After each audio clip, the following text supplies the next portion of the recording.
Or hello, Dark Barcode Warrior and Ace.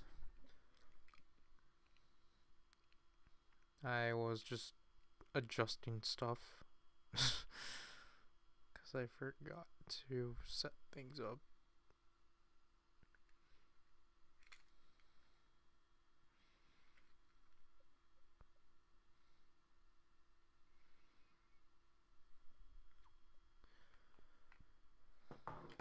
But I hope things are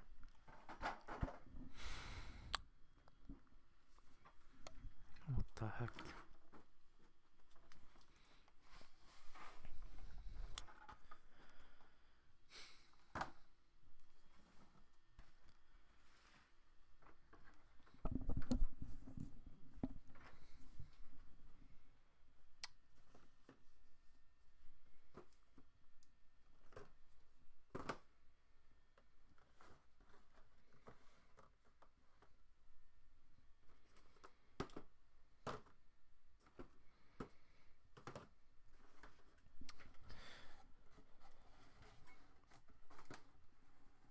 So, what now?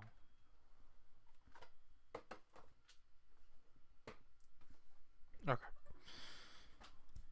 So basically, we have no one. I think.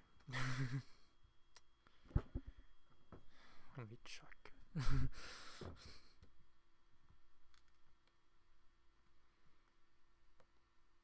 Yeah, it's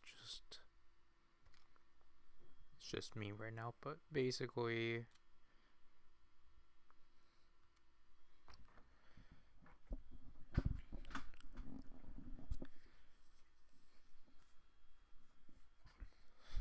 and now it's counting my one view that I did to myself.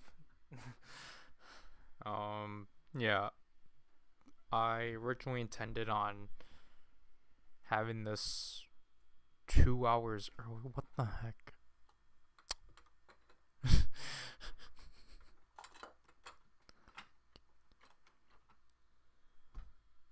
So these are literally just collapsed.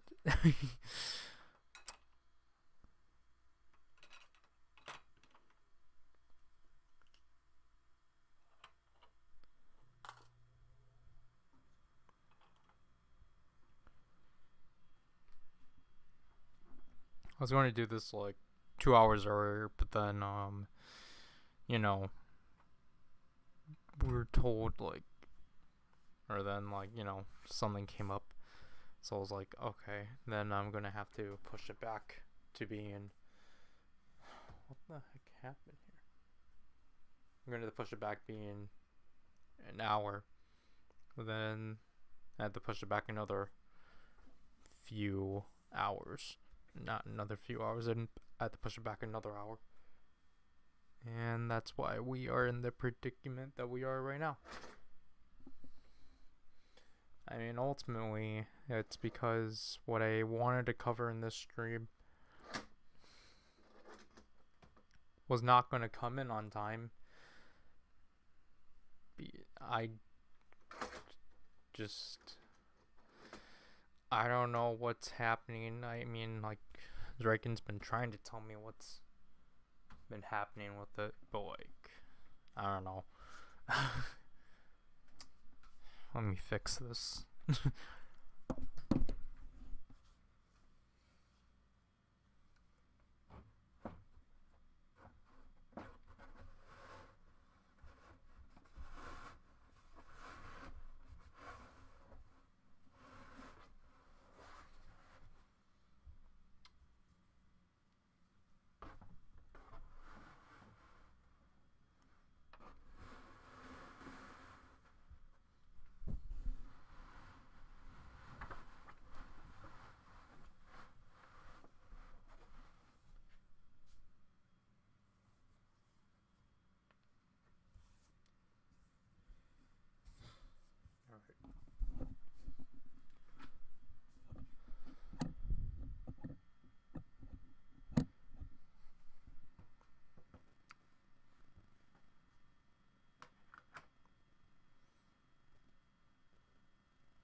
it's like that. What the heck?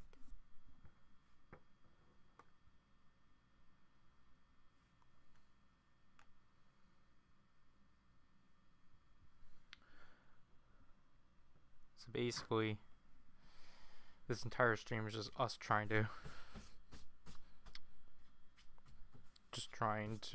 figure out how we're going to fill in time.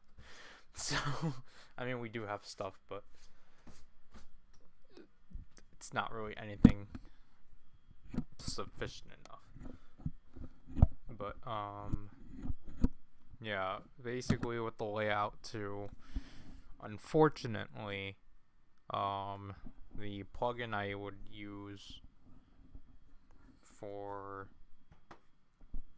the chat, I think, is no longer a thing, or just it's no longer part of my add-ons tab for Google Chrome, because it's strictly, I'm only able to get it to work through Chrome. So, but now seeing it, it's actually just gone. And like, technically I was told, not I was told, but like it was already shown to me that like that, oh, this thing's gonna get removed and such, or like this thing is gonna get removed eventually. And it's just like, oh, okay. But I didn't really think of it much. But Ace, I have not gotten anything of Geats since Ace. I've shown you in the last stream, but like,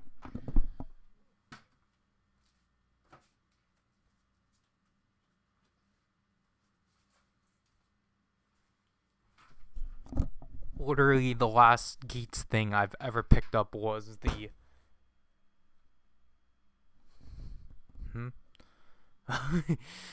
let me switch. Okay. The last Geats thing I got was the replacement piece for the Premium DX Laser Raise Riser. Jeez. Which was September.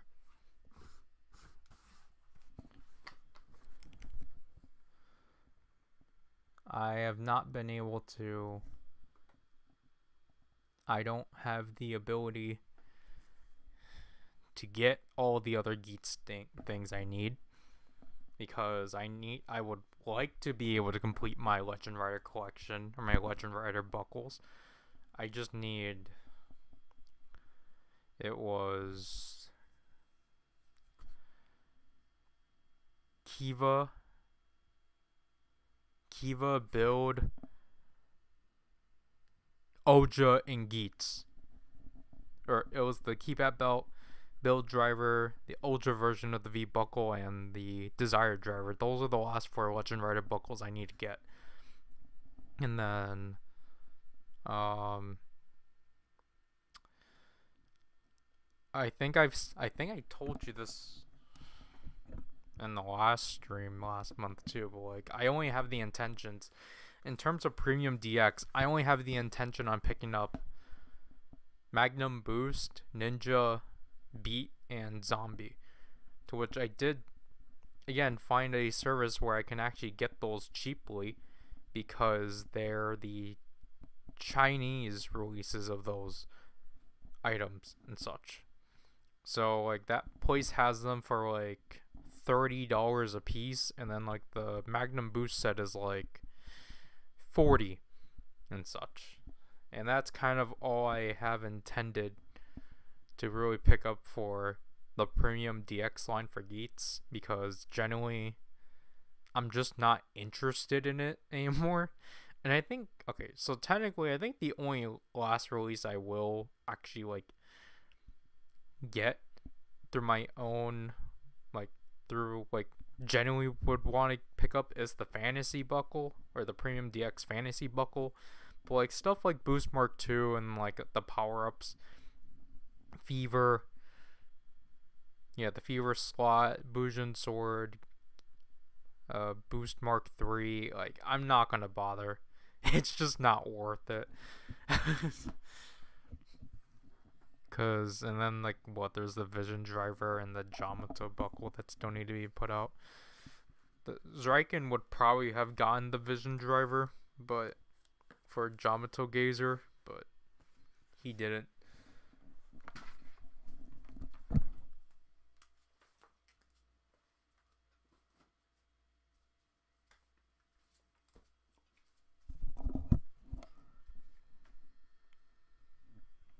Oh my gosh, Dark Barcode Warrior. I forgot. I forgot that's what. I forgot that's what I need to get for the other core IDs. I don't really have an opinion on the End Rider core IDs because they also are the because they're essentially doubled up as the bodyguard ones. So like they're just core IDs. Like just black translucent core IDs. So it's not really, there's not much going for it, but like it doesn't need to. Again, it's just easy. It was just easy on this end of production just to reuse that because they've already used it in like one special or spin-off media.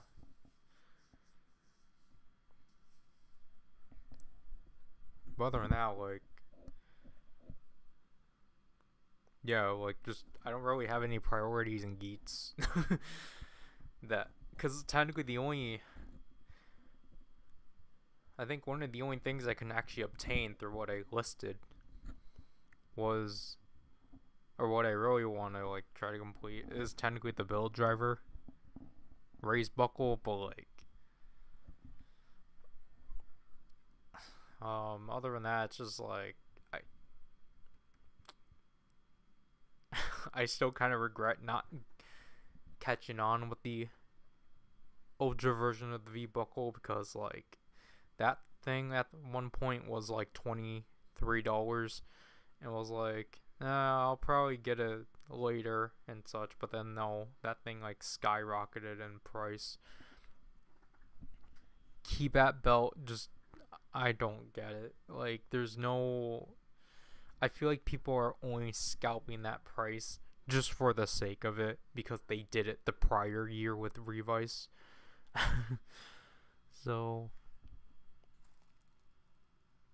and then like obviously everyone wants the Desire Driver raised buckle for the sake of the Zillion driver, which is kind of upsetting. But can't really do anything about that because at least the other premium DX, the prices for the other premium DX stuff is like relatively moderate. As I've explained before, like Magnum Boost is kind of absurd. I don't think Magnum Boost is worth the price it's going for, because you're basically paying for the amount that you would have gotten the Desire Driver for, which is like $70. So I think that makes each component $35 a piece. But then like people are trying to upcharge it for a $50 or for $100, meaning that each raised buckle itself was $50, which isn't worth it because these premium DX buckles, for the most part, like again, Ninja and Beat, for example, sell for like $35 a piece, $30 to $35, and then you get Zombie, who is the second most expensive raised buckle because everyone wants to recreate the forms that Buffa can do and such, meaning he gets upcharged to $70. And it's just such a lose situation, unfortunately. Because like I think I don't know how much Monster goes for. I haven't seen the aftermarket for Monster nor the other like power up buckles and such. But I assume they are like $50 a piece and such. I think because again it's like Ninja Beat and I think the Laser Raise Riser I think are the ones that are actually affordable, because obviously no one wants the Laser Raise Riser did not do that thing. That thing got received so poorly, so like no one really wants to own that thing, especially because no one likes both iterations of that thing, because people preferred things that the original version did over the rendition, and like just overall people are just not really satisfied with people are just not satisfied with what they've just did with it in general and such, even though I'm personally indifferent with how the original one handled some of the I agreed with like a lot of the main points. I think I said it before, the only thing I disagreed with people is just how in terms they handled the laser boost stuff. I thought the laser boost stuff was like fine. Hello.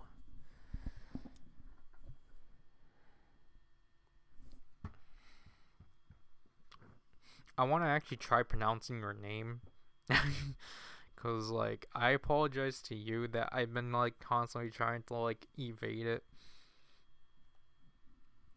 Malika. Yeah, Malika. That's literally...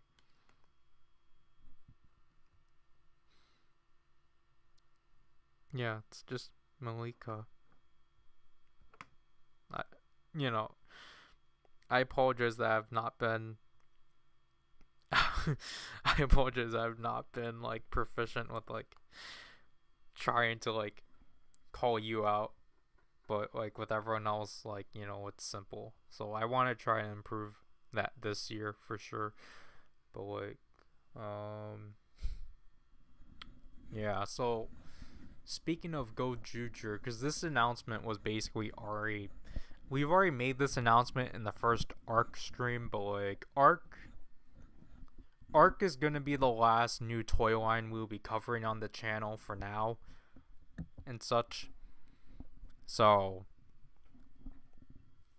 we will not be covering anything from any new Toku after Arc.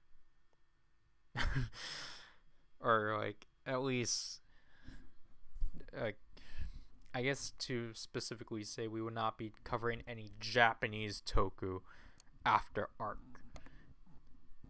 Any Japanese Toku toy lines after Arc. I don't know. I guess the way... Actually, we will rephrase that. We will not be covering any new Bandai Tokusatsu toy lines after Arc. So, there will be no Gov. And there will be no Go Juju and such. Because Go Juju, obviously, despite it being an anniversary, and I'm typically like try to be up, I try to at least like, I at least try to like wanting to be like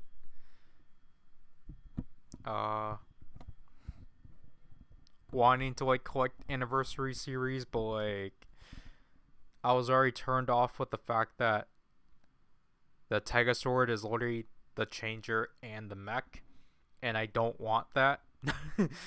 I really don't like when they do that, even though, because like I already got burned from that from Loot Pat. So even though like I've seen a lot of videos on the Tegasword, and like I do think the Tegasword does handle the gimmick better, it's just that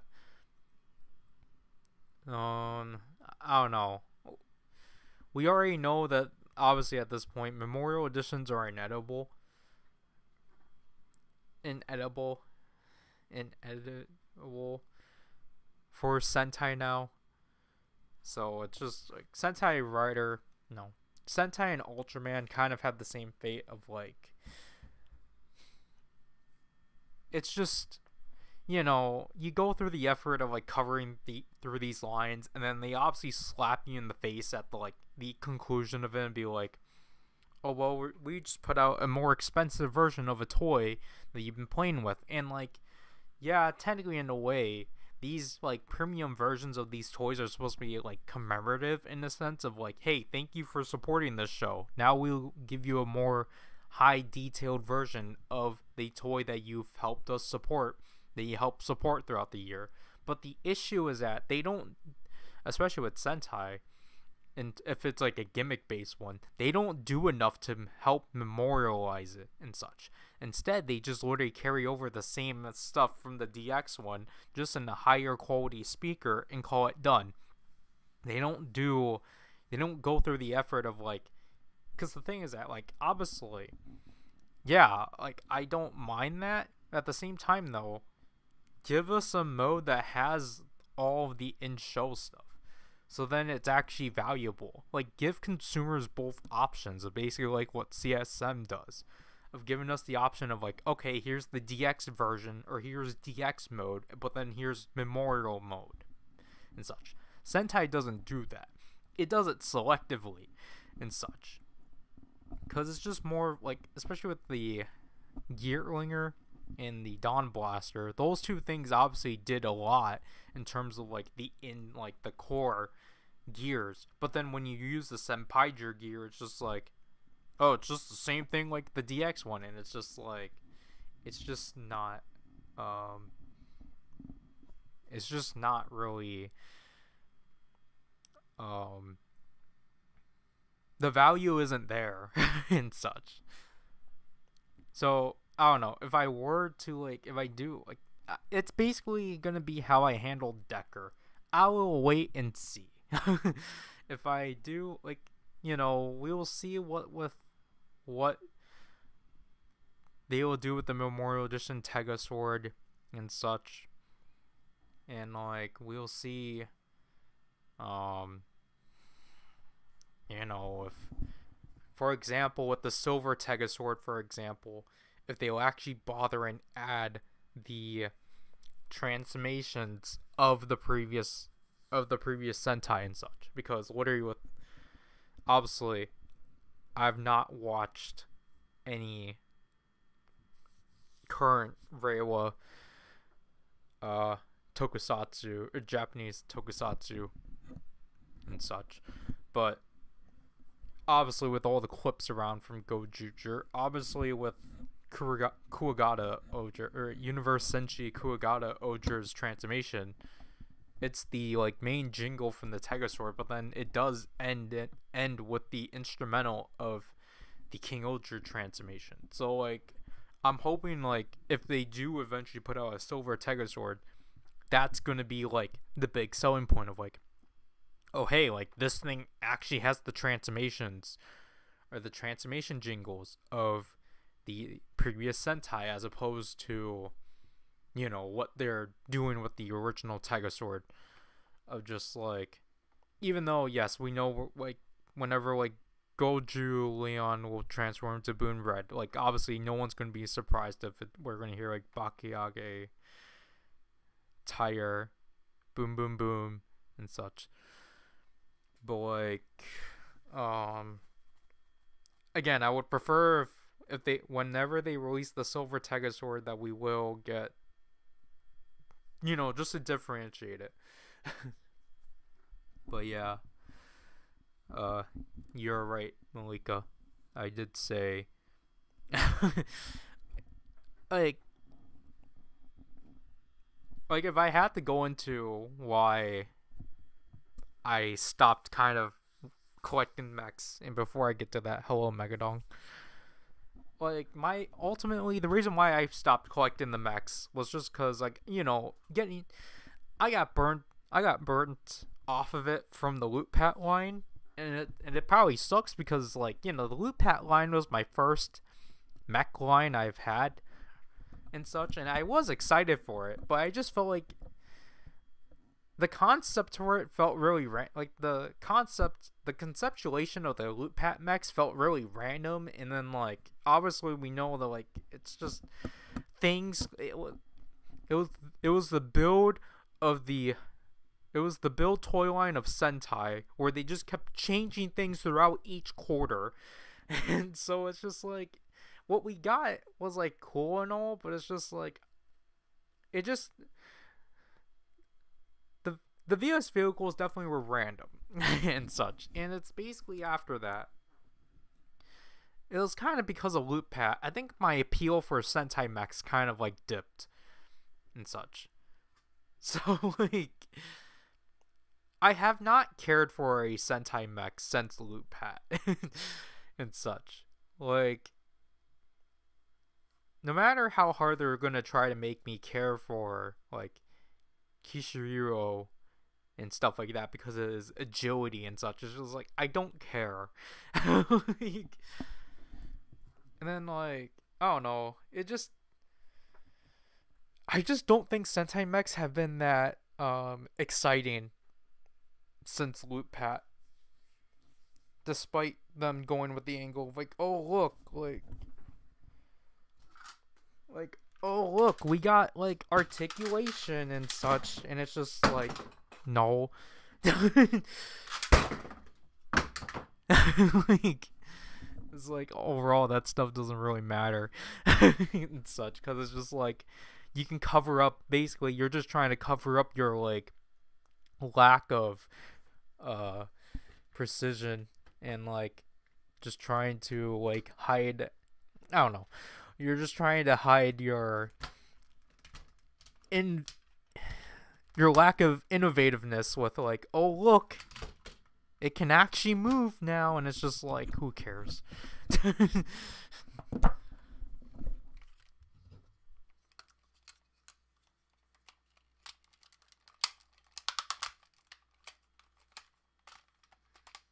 I only got this thing out of curiosity, which is probably the worst reason, because, like,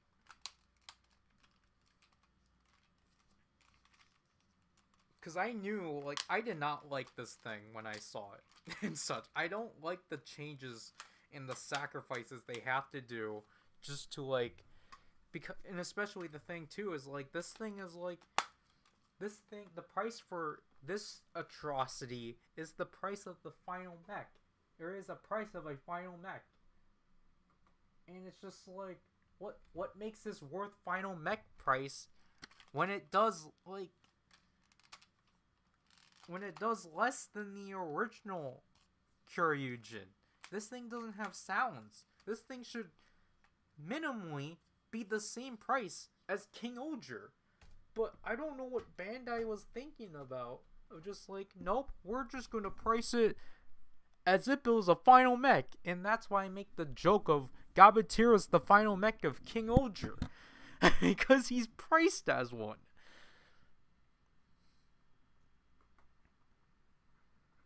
But, like, I mean, like, the Tega store definitely looks interesting and such. But, like, it's definitely, like, but it's not to the point where I'm like, yeah, I actually do care about its existence. It's just still, like, oh, like, it's just, like, I don't know.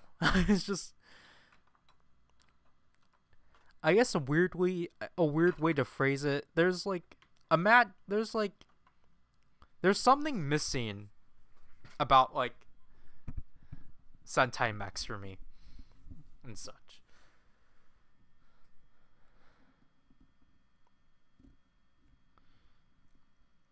Yeah, like, Malika, that's probably, that will happen, maybe. I don't, it's kind of muddy right now of, like, what exactly, how late, what is the latency for this? Oh, it's 2 minutes behind, I wonder why. But, like, yeah, I don't really know. I genuinely don't know what's supposed to be up and coming for in terms of rings and such, and especially again, excuse me, with what they decided to do with the rings in terms of programming. It's just kind of ridiculous that they're just, because what they did with Dawn Brothers and Zenkaiger was pretty smart of doing that entire notch system, and then now they are back to the 6-pin system, but I mean they're at least utilizing it more smartly. It's just that now it's just like, well, I mean they put themselves in the corner, but I mean they at least gave themselves a like open slot for like, oh, here, this is for a DX, or this is for not DX, this is for a ring that will make its own sounds, or whatever device that will make its own sounds, or, and such. So like they at least did that. They don't have to do the Q Ranger thing of like having to make an entire device that doesn't actually interact with the device itself. But like, yeah, I don't know, it's because like I think right now, because like it kind of also diminishes, I guess it makes it easier for collectors, but it also just kind of diminishes like the ease of like collecting all the variants and such for the rings, even though like that it's not really something I would do, but like, for like super completionists, it's going to make them kind of like bemoan the line, because they're gonna be like, oh gosh, like I like spent all this money on this ring and I just ended up getting the same sound as this previous ring and such, and it's just like it's just gonna put a bad stigma to it. And it's also then we have like situations like with the Tegasword Red ring, to like I genuinely thought this was like, oh, like someone just used the Tegasword Red ring to get the Wolf the Caliber 50 sound, but no, it's literally just that. So that's why it's like, that's why I think it's so. I mean, I guess it makes it interesting of like what the Tegasword Red, because then that means there's gonna be 2 Tegasword Red rings. Because like there's going to be, obviously when that weapon gets released, obviously it's going to get upgraded, or the ring, obviously the Tegasword Red face will get upgraded with the Wolf the Caliber 50 or a Go. So like, so it's just, I don't know. It's just like they definitely put themselves in a corner, but I feel like that's kind of why they're gonna make a bunch of variants of the Tegasword, just so then they could pump out as many but I don't know, it's just like, so then they can potentially like pump out like as many variants, not variants, so they can like pump out, so then you can actually have things that will actually read differently and such.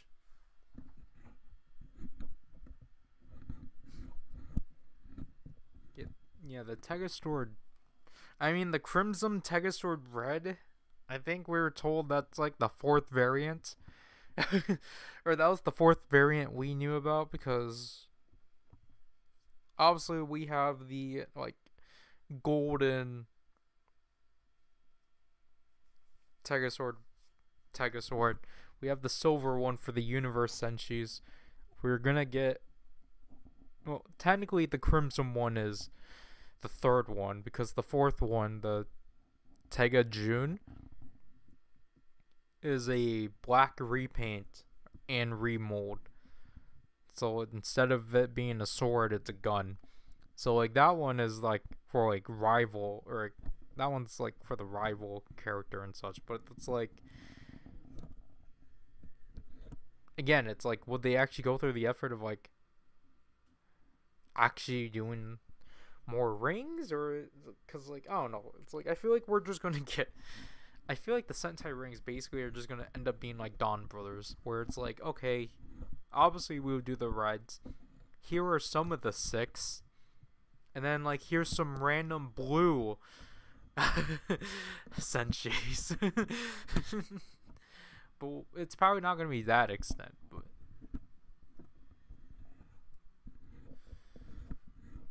yeah, we'll wait and see if it will be bronze. We only have four confirmed. We only have four confirmed repaints, but we only have two of them confirmed. Or obviously one of them is already released, but we only have like one other one confirmed as a release. So obviously we all know the silver Universe Senshi one is gonna be premium, but I don't know what it's gonna get released with. So because obviously people do not want to have to buy. I mean, people obviously want to mind it, but like it would be stupid if one of the 50 Sentai teams got locked behind premium. Because I mean because obviously with like Zenkaiger Non Brothers, they literally just lock them behind apparel and such. And like I mean they've been doing that. So like we need to figure out who will be our apparel ring for the year and such. But I mean in general it is just kind of interesting that they decided to push the show back to being this month as opposed to next month and such. But the rival one is in Q2. The Tega June is a Q2 item, so that's coming out in June. Like June, July or so. So like yeah, like the Tega June's been already confirmed. It's just the silver, the Universe Senshi Tega Sword, we don't have any confirmation about. But I feel like it's just because they obviously are going to hide the rings for it.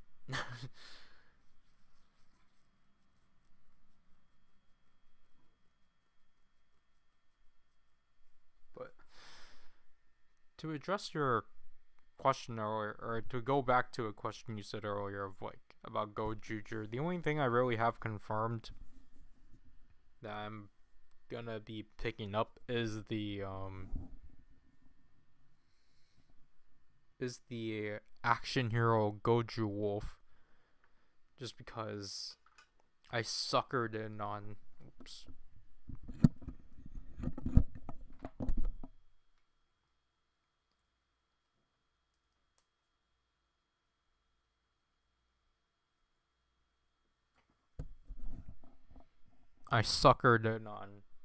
buying the Kamen action figure line. Again, it's the same case. It's the same qualms I have with the full action Kyryujin of just like, I mean, unlike full action Kyryujin though, they actually they actually went through the effort of doing the other Juden Ryu, but like, which is why I ultimately finally picked it up. But I mean, I picked up the. Yeah, I know the figure art will be better, but it's just like I'm like super selective of who I want to have as figure arts. Like the last figure arts I literally have gotten were of the Sentai ones. Like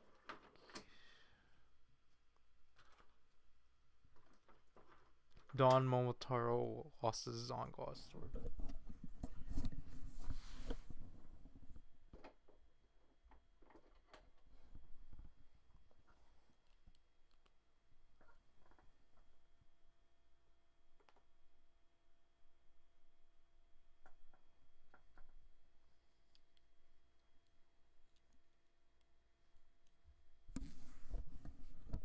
Boy, I have Don Momotaro and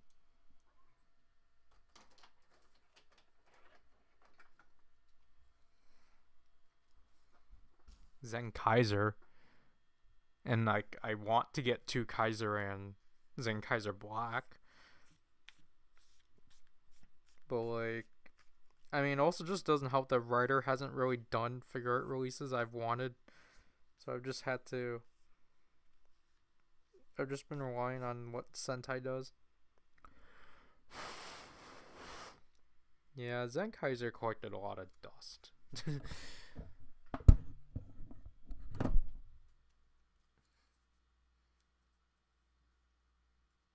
then Draken has Kuwagata Oger.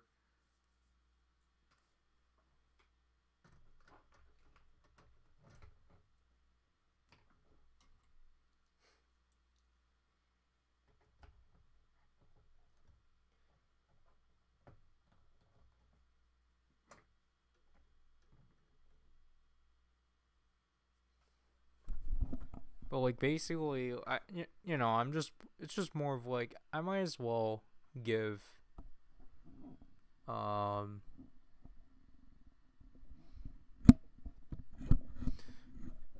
I'm only getting Goju Wolf just for the sake of consistency with the Kamen action figures, because like that line already is like bad enough. At least the Sentai action figure line is doing more than 3 entries. Cause I'm only gonna get Goju Wolf and Goju Polar. Zriken's getting Sword Red, but I'm not getting any of the Legend Sentai figures because it's just not really worth it, especially if it's only going to be for 2 quarters. It's at least getting 2 quarters of a line as opposed to Gav. Like, where the heck is Vlam or like Blizzard Sorbet and such? Like, I feel like Gav would have been like, I would have at least just liked the trio in like the Kamen action figure style, but nope, we only have Gav, Valen, and then Keikin. But I mean, like, again, for example, with King Oger, I just decided to get Papillon Oger as a vinyl because I wanted non-binary representation. And then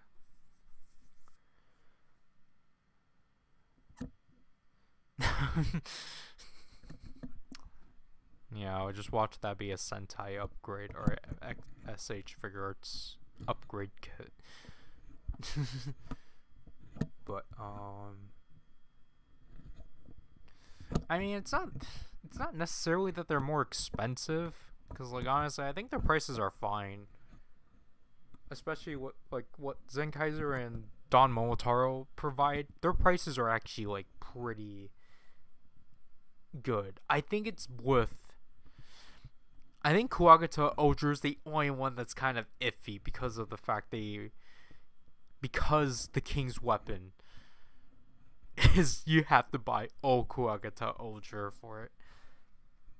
And then like Boon Red, I think, is also pretty solid too, because he comes with everything he needs to come up with, or he needed at that point. But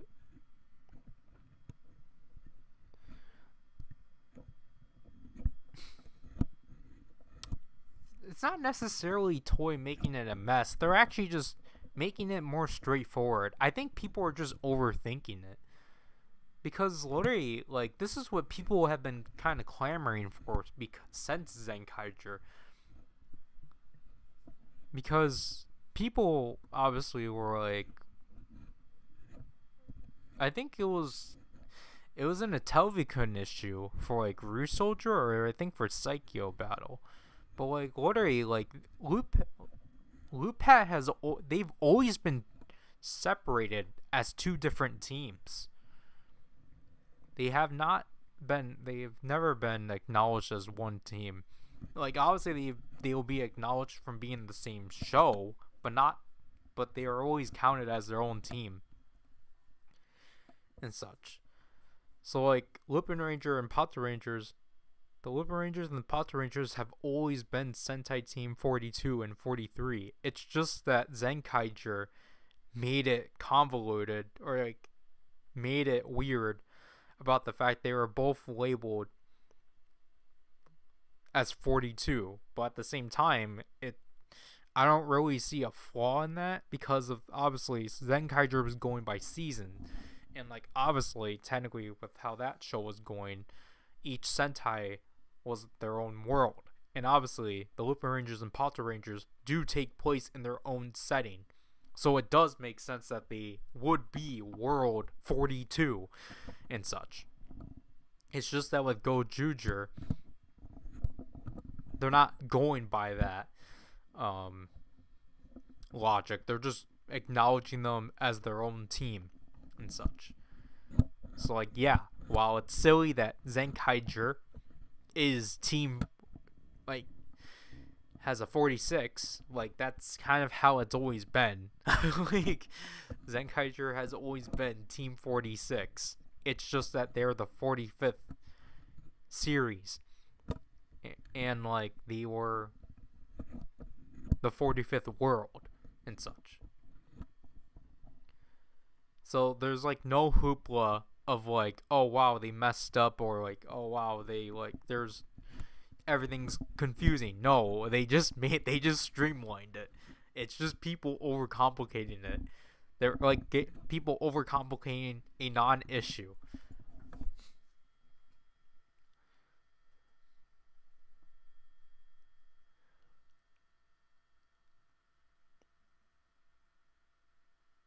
Yeah, cause like I mean,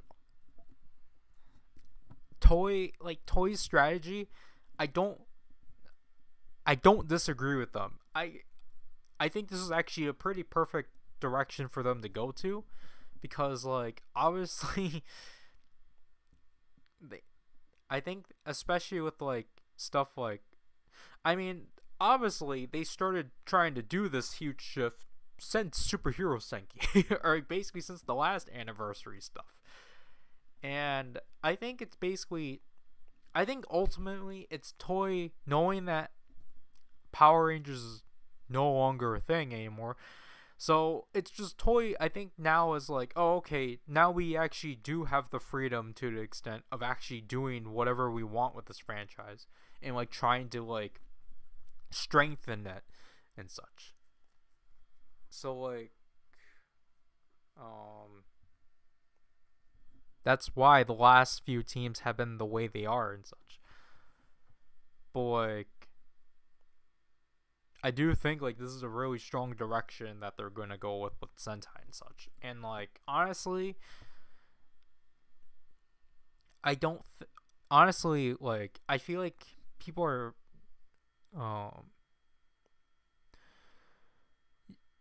I think people like either way like the all of this complaining is going to be for nothing anyway, because like we all know they're going to make a huge celebration about the fact that next year is going to be the 50th season, the 50th series of Super Sentai. Yeah, they're not going to put up, I doubt they're going to put as much energy as they are going to do with Gold Jujer, obviously, but like they're obviously going to do something about it. Like they're gonna do something about the fact that like basically the way I see it is that we're either gonna have a Zenkaiger and Dawn Brothers situation again with Go Juju or whatever the next series is gonna be.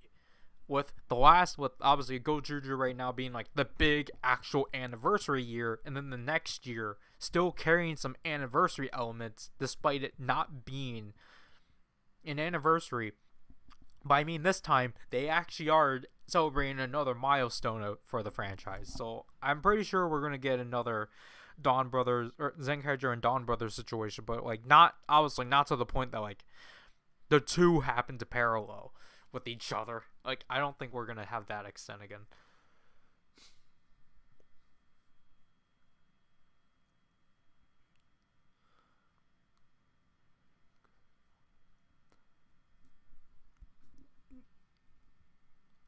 I'm reading your comments a bit. Like, that's not a comment. I'm just looking at.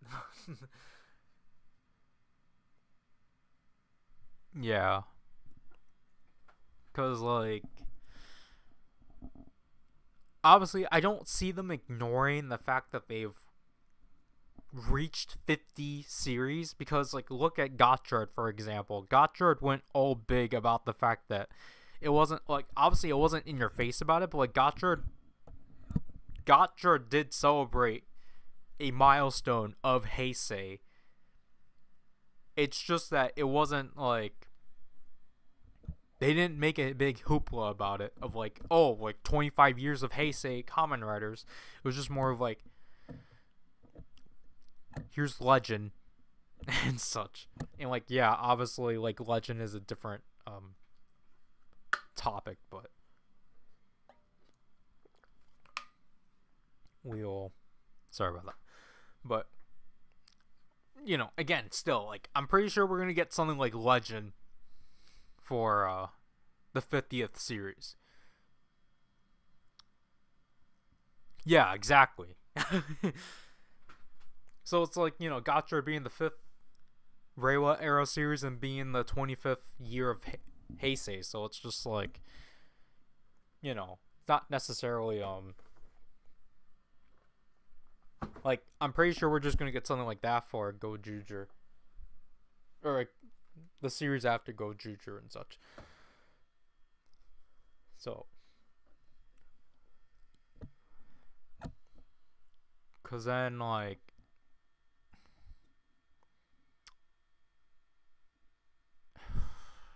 I mean, again, I mean, they're also trying. They're also like, I feel like basically the way that things are kind of being handled in terms of production, I think Toei definitely is just trying to give Sentai more of a like, more of the qualities that Rider would typically get and such. So like, you know, with like Rider always getting like constant like crossovers, like left and right. Like obviously like not talking about the winter movies, but like, no, it's off. Not talking about the winter movies, but like just for like side stuff. Like, cause I obviously with Sentai it's different, because obviously with Sentai it's been a tradition for since O Ranger. Like obviously we will have like, oh, why did it pause? Obviously like we will have like gaps here and there with versus movies and such, but like with most of the time Sentai does actually try to meet up with that. I do genuinely find it weird that they're dropping it with Rider, because especially because I think if they did go through with Gov and Gotchard, it would have been the 15th movie Tyson. But obviously it makes sense as to why they didn't do it, because of the hectic schedule. Because then that would have meant, as someone would have explained, or as I got to this conclusion too, but like as like most people were reasonably saying, if the Gov and Gotchard crossover actually happened, that would have meant the Gov cast, being deep into 20 episodes, have to act like themselves 10 episodes prior. And like obviously that's just kind of not really gonna work. So I think it was just a smart, or it ultimately just was a smart decision just to not do it and such. Like, even though it's like, it is kind of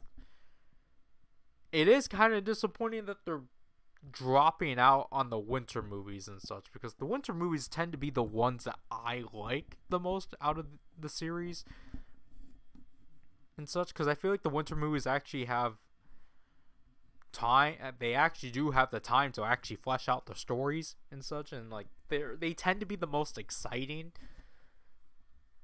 But I'm hoping that the summer, I don't know, I feel like the summer movies are still going to be in the same quality. Like basically at this point, they're only doing the summer movies at this point. They basically dropped the winter movie queue, and I wonder if it's just ultimately. I feel like they ultimately dropped it because it just wasn't financially stable anymore, I guess. Which I think is kind of weird because I thought the Gotchard and Geets one actually did well. It didn't. I don't think it did as well as Movie Battle Royale, but like I thought it at least did proficient enough. But I guess the toy, it just wasn't gonna be good enough. But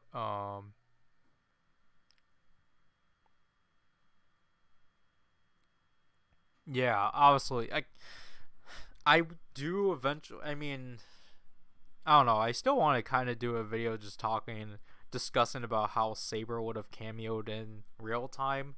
Because even though, like, technically, by the time they actually started production on that movie, it was like the show already finished and such. So obviously, Saber wasn't already. Saber was not gonna be in it from the beginning, but like I'm pretty sure it's kind of obvious within real time when Saber probably should have cameoed in, because I think in sense of like the actual movie, it feels redundant. So I think even though again it was not even like in the planning stages of Saber showing up. It's kind of obvious where in the movie is like, oh yeah, Saber was supposed to show up there. But yeah, again, I think yeah, Sentai. I mean, technically, again, the last Zyuohger, yes, was the last one labeled as a returns movie. However, I think truthfully, it is Kyuranger versus Space Squad. I think that one still fits in the qualms of a returns, despite it again being mainly it is a versus movie too. But it's still heavily. It's still mainly a post-series Kyuranger story that just happens to feature Geki and Sho. So it's like that's why I jokingly just said. That's why I jokingly called Kyuranger vs. Space Squad Kyuranger Returns episode of Hami with Space Squad with Super Sentai villains featuring Space Squad. But to answer your question, um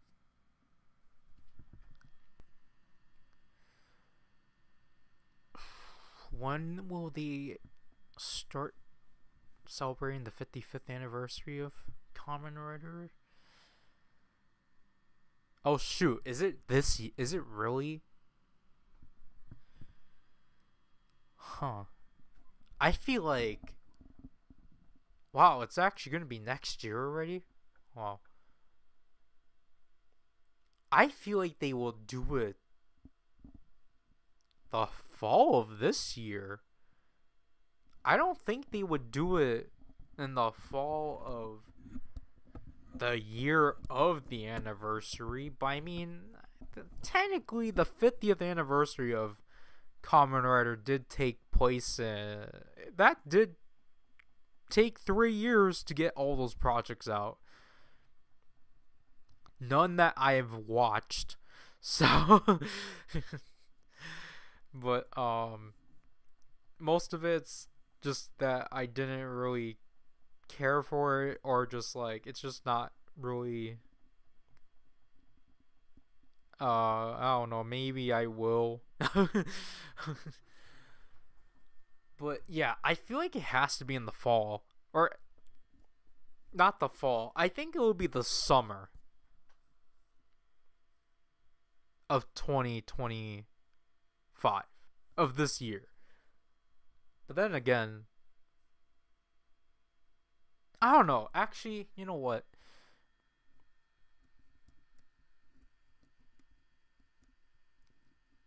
Yeah, but yeah, okay. I'm gonna say,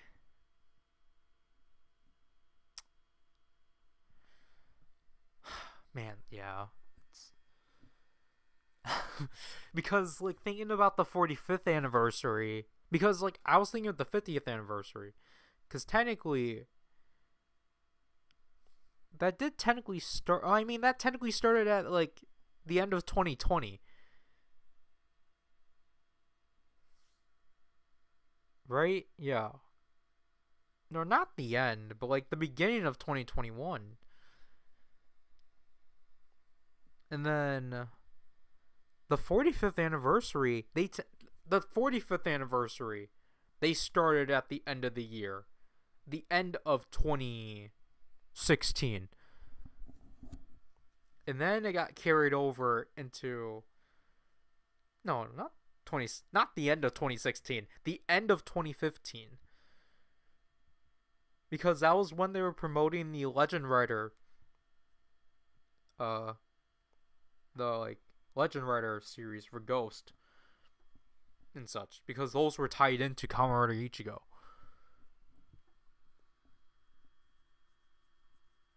Yeah, like that's why I was saying, like, I don't think the 50th anniversary stuff for Saber started at, I think that stuff started at the end, or at least at the beginning of 2021.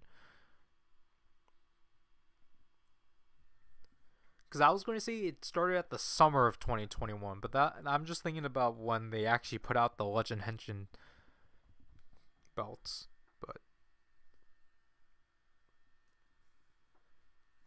But yeah, like,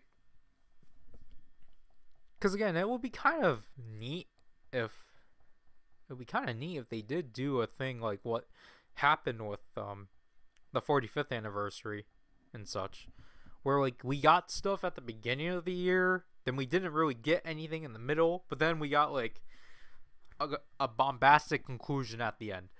Because like I think people forget. I think people do forget that Dr. Pac-Man, or Ghost X-Aid, X-Aid and Ghost versus Dr. Pac-Man with Legend Riders is the 45th, is like also a project associated with the 45th anniversary and such. So like, yeah, like obviously I think that one's probably my favorite of like thing to come out of the 45th anniversary. Can't really say much about Ryder's 50th anniversary, because again, it mainly it this the 50th anniversary stuff obviously mainly carried over into like the next year because of Revice. Because I think technically, no, Beyond Generations was after, or was way before. Because I was gonna say like, because like they concluded it, or like they like carried it over until Geats was like, no, they didn't. Geats was a different exception. It was for Ryuki.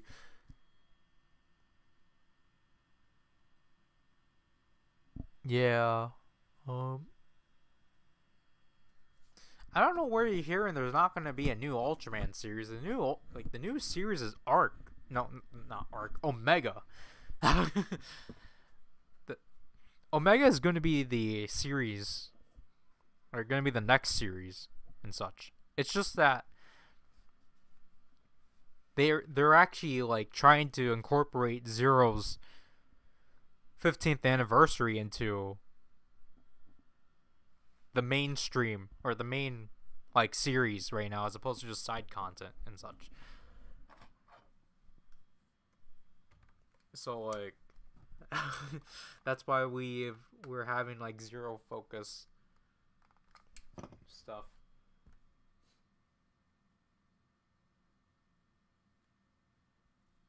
Yeah, you're welcome, Malika. Malika. My apologies. Let me see. Oh, jeez. Dark Barcode Warrior. I have not watched Gov. I have not finished a Reiwa era Toku. I've I've only seen episodes 1 through 16 of Zero One in Reiwa the First Generation. I've watched Rider Time Decade versus Geo. Rider Time Geo versus Decade. Gaiden Grion versus Bravo. Pretty Deno. And Fi's Paradise Regain.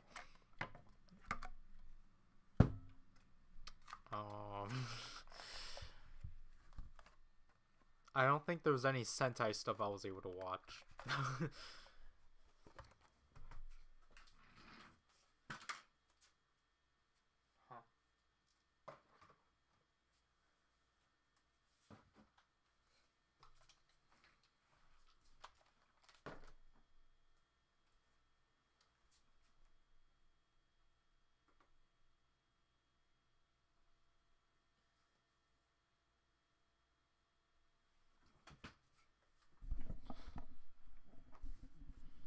So, yeah, I don't have any opinions on Gov. My apologies.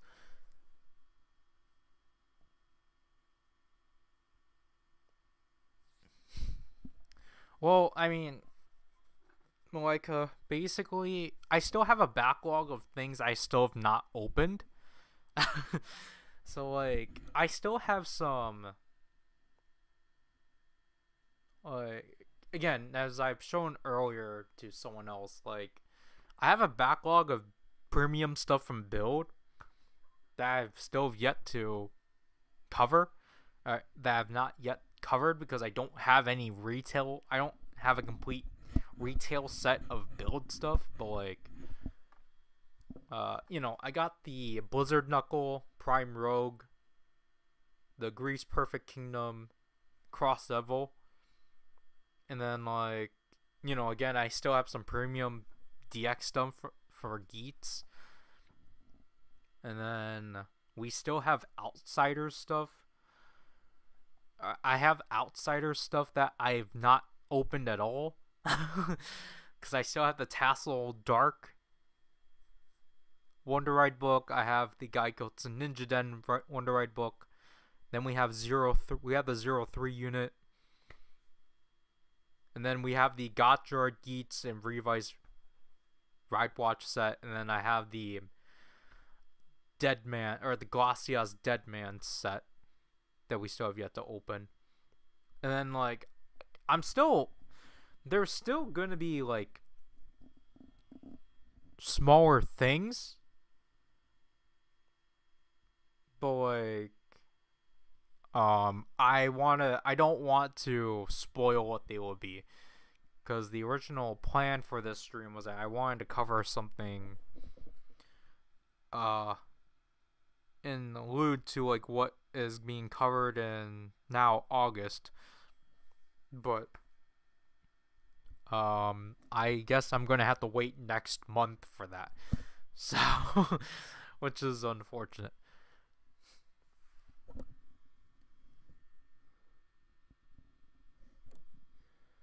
I would like to, like, just because of the scheduling for this year, we don't really have enough room to be able to cover toy lines, or to traditionally cover like mundane Toku toy lines and such, which is why I've said, for example, like, don't expect Zreiken to like cover Gotchard again this year and such. Or like, don't expect to see a continuation off of like I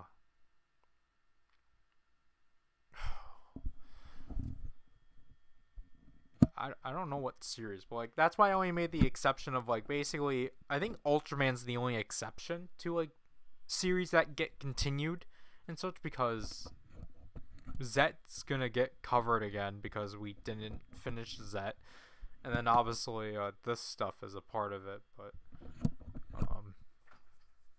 we'll get to it eventually.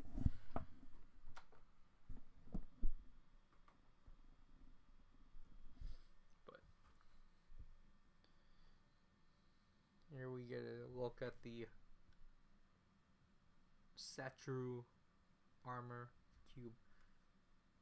This one is still 04.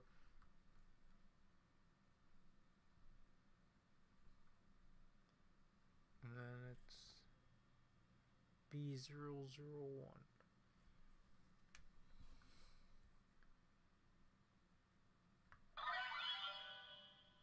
Wow.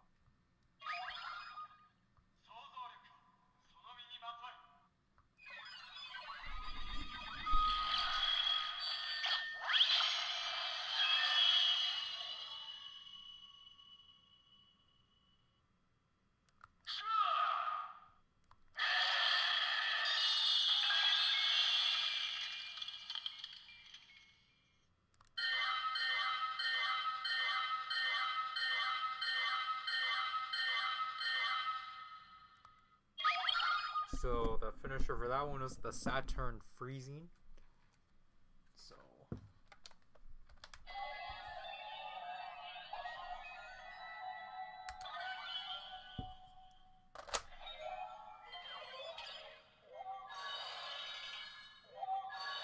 I really like the sound of this one.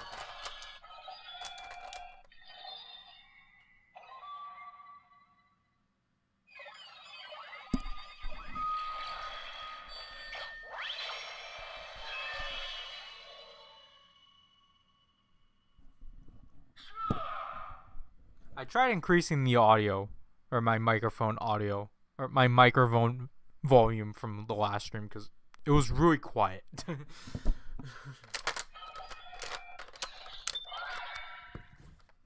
then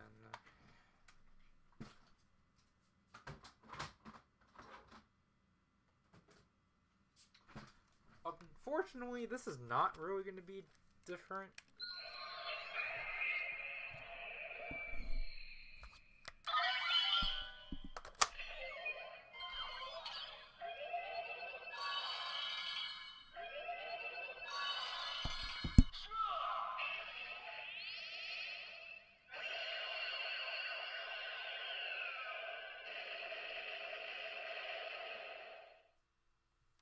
I'll get through whatever comments come through. Again, I don't have the add-on anymore, unfortunately.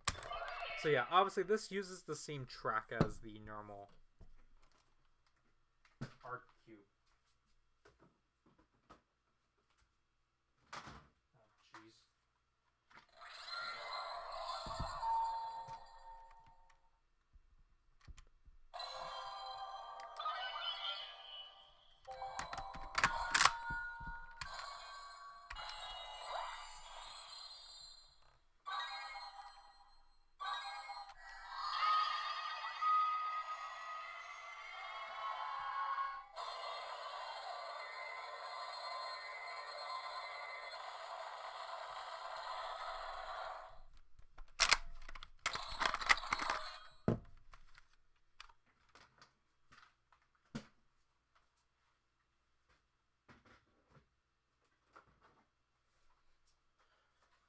Which then leaves this because of the fact both of these are the exact same numbering.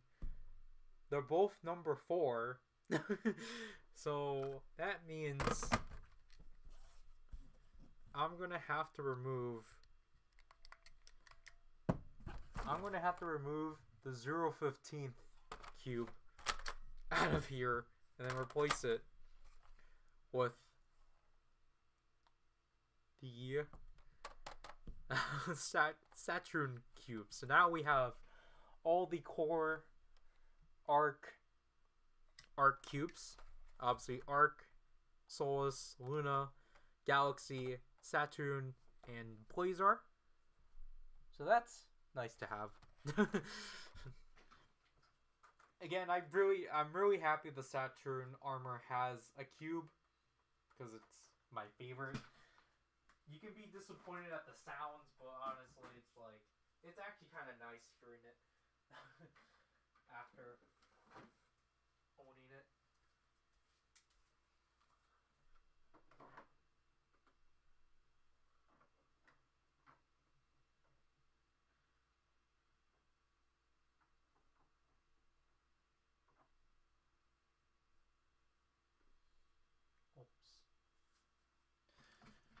now, let's get into the new generation stars items.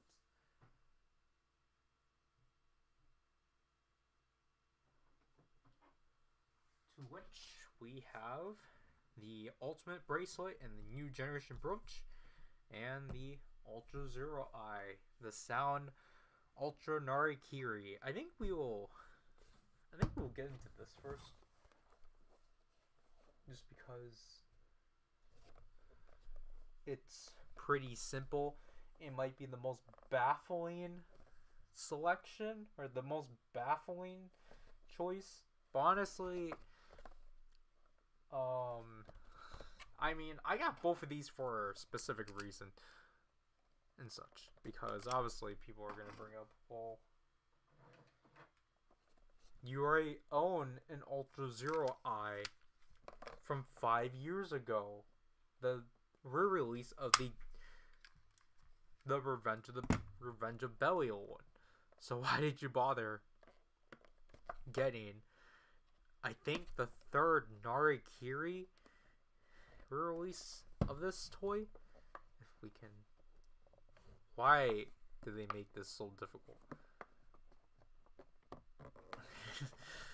That's weird. I had to push that in. That's so weird. Alright. So it's basically in the VHS kind of plastic. I don't get why they would do that. Oh. No.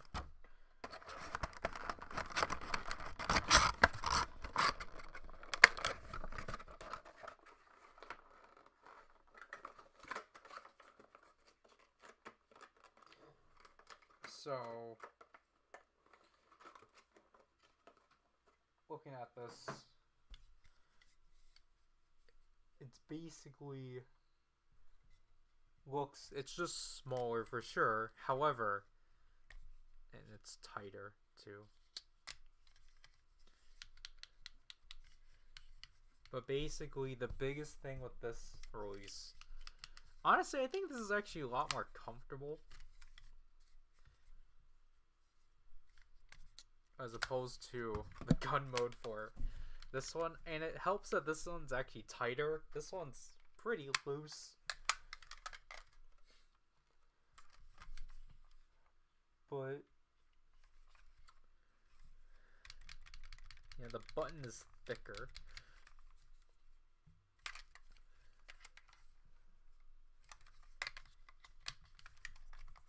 And obviously, it's smaller.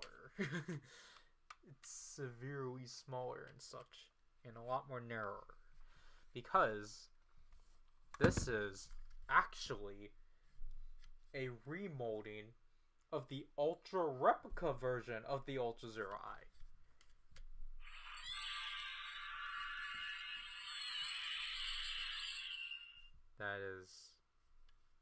That quality is not the greatest. Because, yeah. So, gun mode. Yeah, okay. Okay, yeah, that cuts off. You can't hold it. Yeah.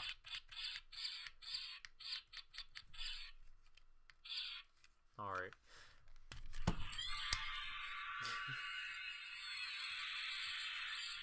Obviously, then transform.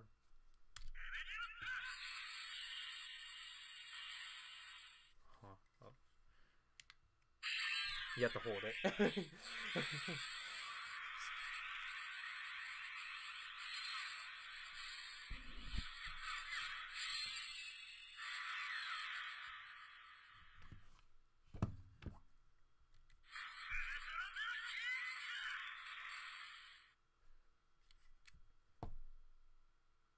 Okay.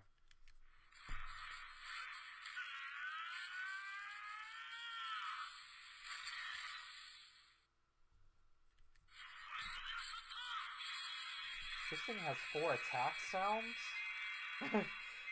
No, it says there's 5. Wait, there's 2 transformations?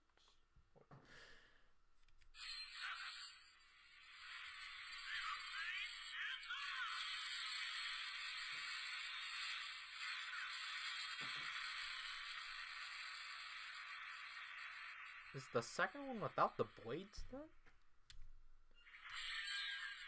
No, that's a different startup sound. Yeah, okay. So that's a quicker one.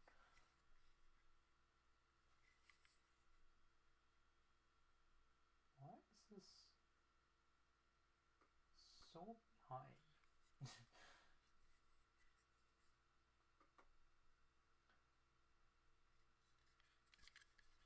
But yeah, this does more than I was anticipating it to do.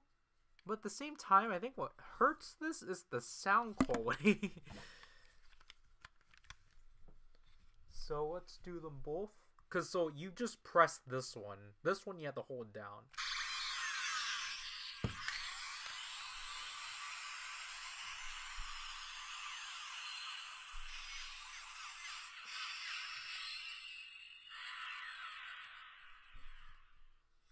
But obviously, because this one's based off the Ultra Replica one, it actually does have pull sounds from the Ultra Replica.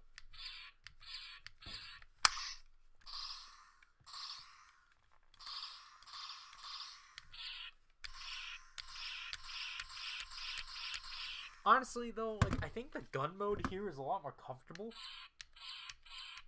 It's just the sound is just awkward. But like here, obviously it's not DX, so you're not gonna get like LEDs and such.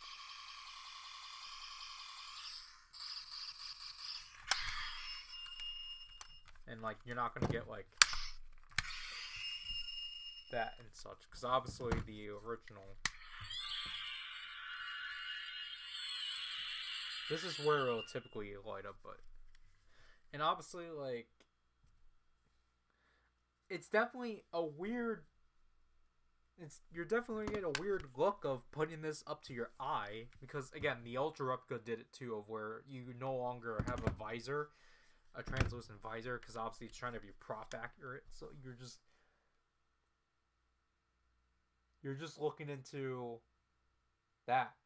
You're looking at a screw hole. You're just looking at screw holes. Because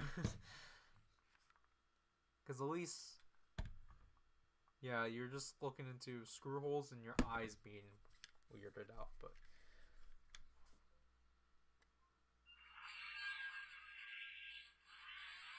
that's the second version. Yeah.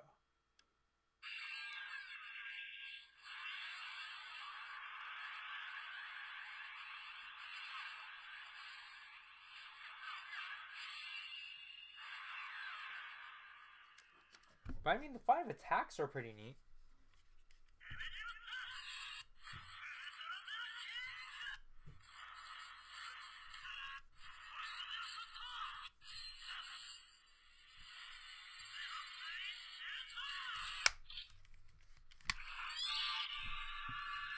But yeah, other than that, obviously, I wouldn't necessarily say it's cheap. I think it's the same price as what I got the DX one for. But again, it's just like,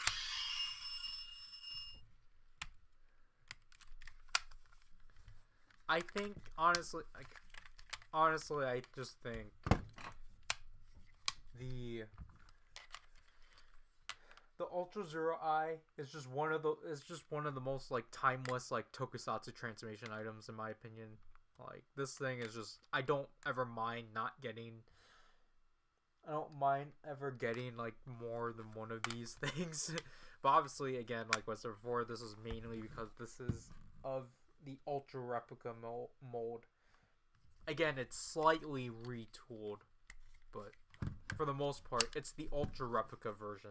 and such. So it's technically the closest thing of having, like, frontal-wise, it's really nice. So, like, this can really be excused as, like, an ultra replica version. It's just until you look at the back and like, obviously play at the sounds, it's like, oh, this is... Yeah, that is kind of... money. But,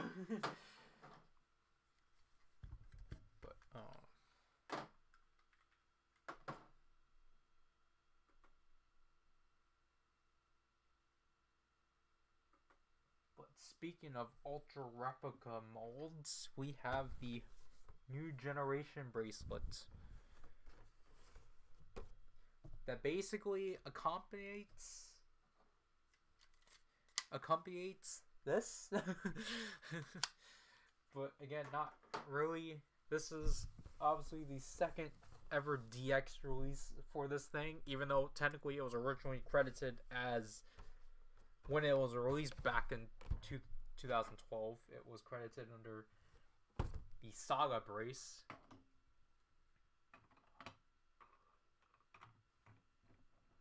Where did... what happened here?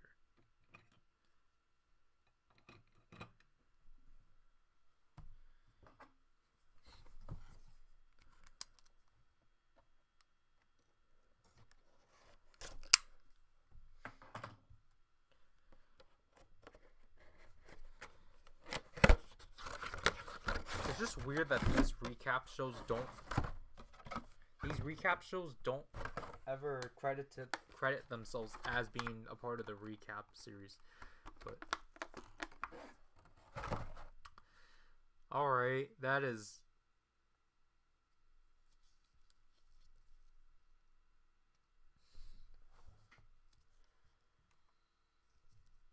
this is our strap. That's concerning. This might be the first strap that won't fit me. Straps typically, like, almost nearly fit me, but this is...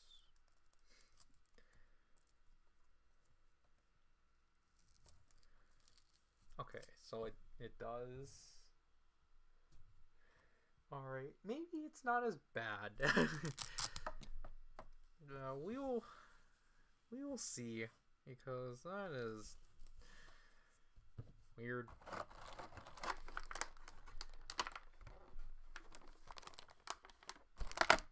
Nope, okay, it's just this being fussy. But, okay, so this is kind of funny. But, yeah, here's the ultimate bracelet. It barely... okay. So, this thing, again, is remolded from the Ultra Replica because it no longer has the back piece for you to actually unhinge this piece to, like, wrap it around you. They just transformed it into a wrist strap.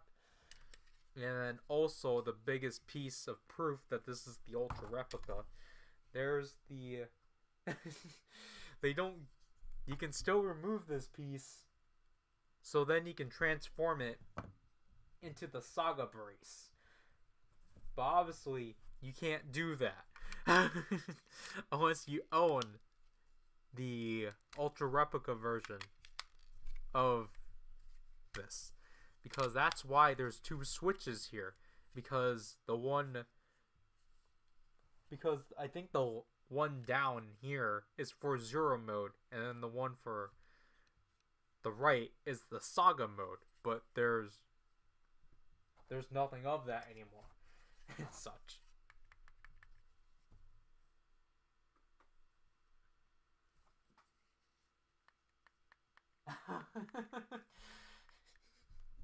Welcome, Green. Yeah, exactly. It's a tissue. And then, obviously, basically the entire reason as to why you would want to buy this thing, or why this is credited as a new generation, stars item.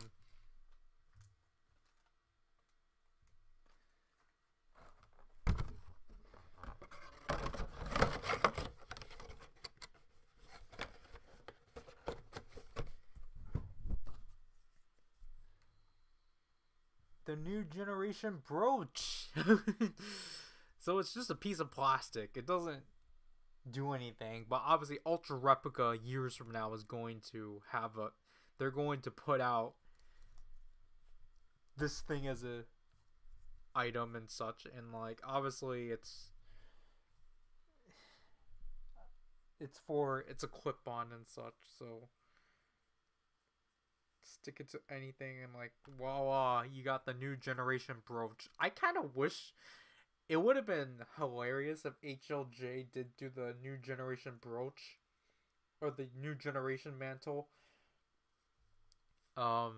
campaign, because so then I could have gotten the super tiny new generation mantle. So then I can use it, so then I can choke, or then I can choke with using it, and then, you know, put, because it does have a slot for the new generation brooch, but at last it's, I think it's the same way the SSSP pin from the beta capsule from Shin Ultraman worked. I think that's the same system right here. I still have yet to pick up that thing, but I think it ultimately was ordered because I didn't bother picking up the ones from Shin Kamen Rider. But anyways, yeah, let's put on the tissue that is the nylon strap.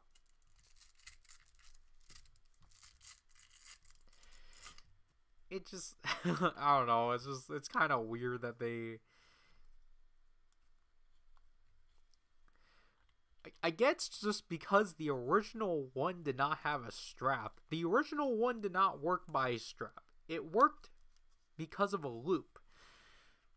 It literally worked because of like, oh well, this is supposed to fit any wrist and such.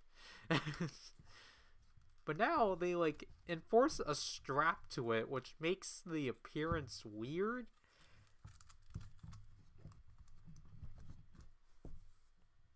Man, that mark is still there.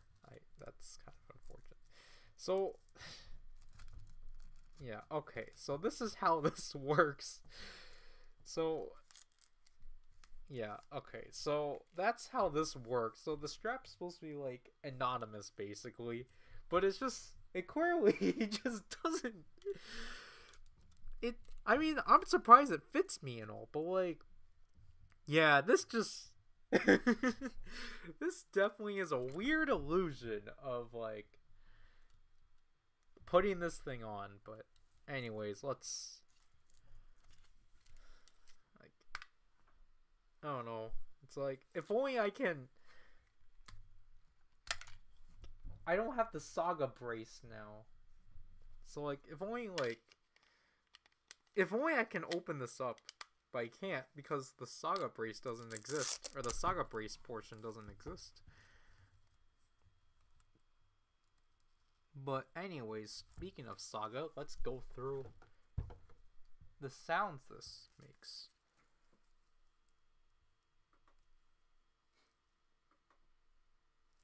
So this thing, obviously, because there's no longer a Zero mode and Saga mode, this thing has 2 volume modes. So the first mode,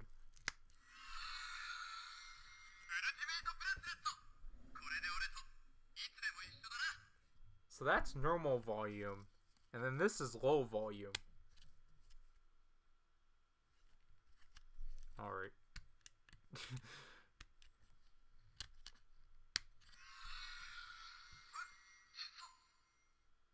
So yeah, we'll go through that later. So let's go through again.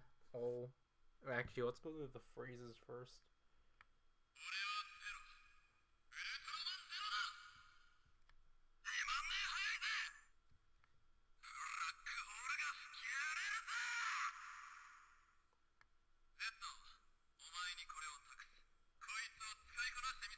Obviously, that's the phrase corresponding to the approach. So that's interesting. You can just...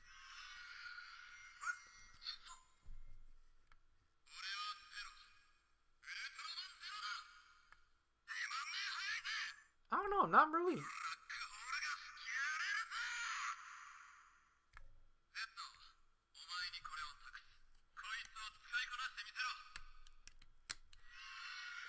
I'm not really getting a difference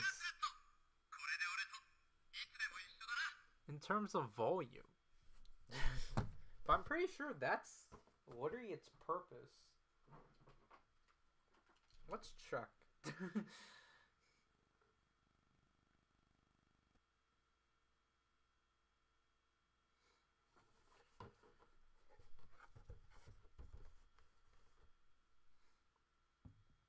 Yes, your machine translated. Yeah, no duh.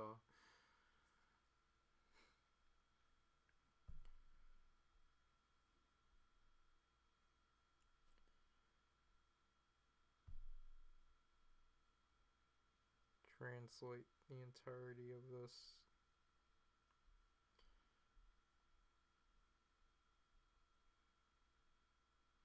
Unless that's not how this works. It's literally telling me not to swing. Alright.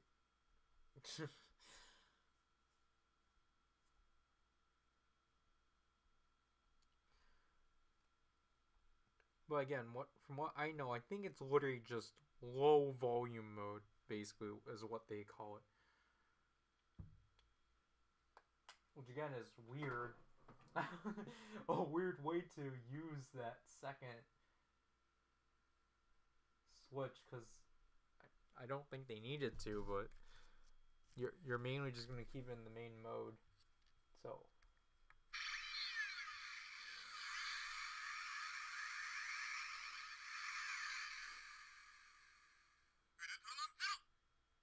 and I do think all of these are like newly recorded and such. The nylon strap is definitely weird.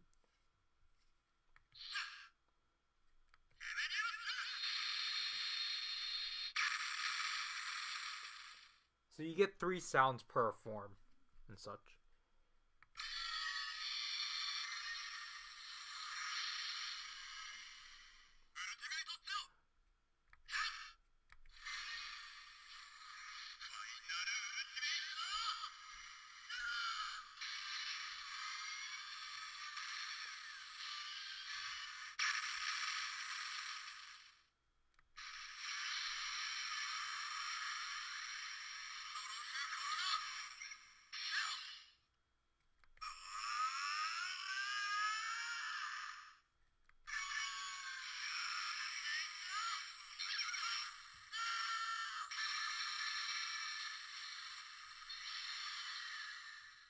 Maybe we will figure out the audio difference with the other mode, with the finishers.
Yeah, I'm surprised that one he doesn't announce his finisher for.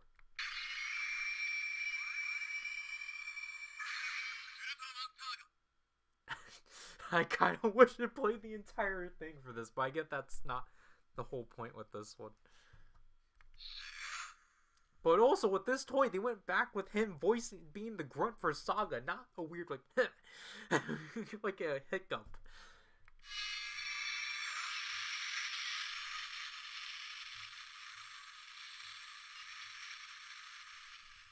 Again, technically, you're supposed to remove this and switch it.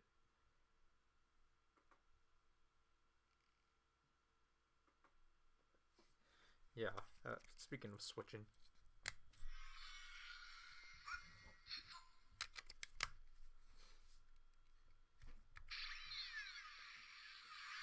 Yeah.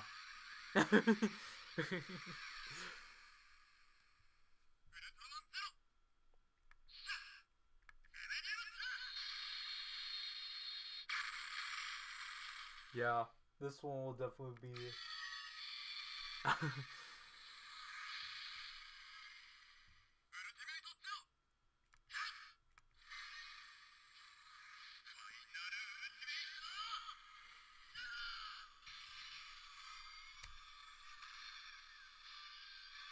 It is painted well. Like, it is kind of funny. Like, they did go through the effort of painting this center, despite it being covered.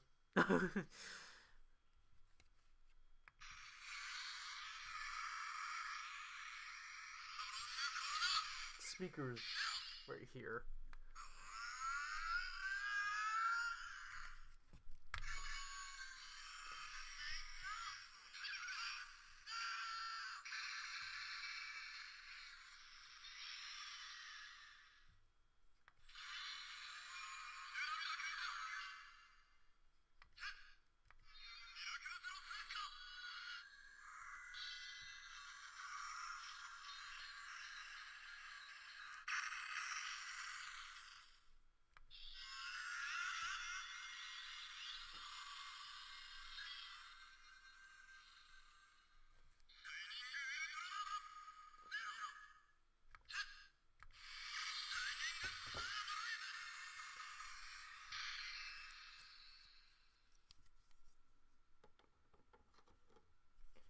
Nope, it's not.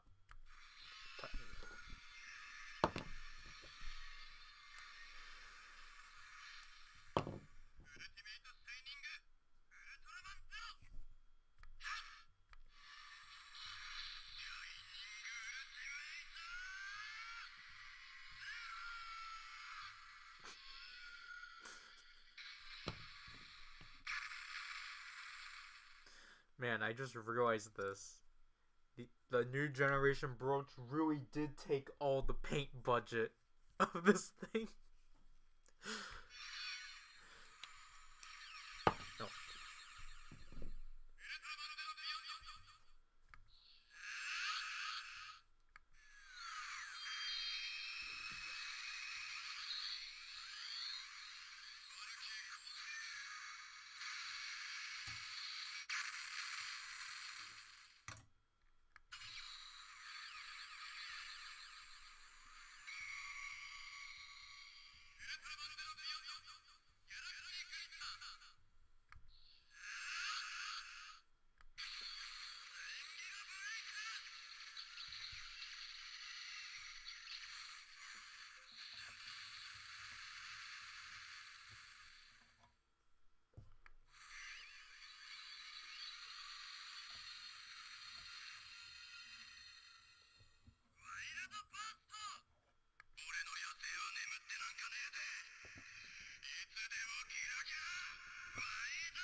obviously, I think that audio is probably ripped from Ultra Galaxy Fight.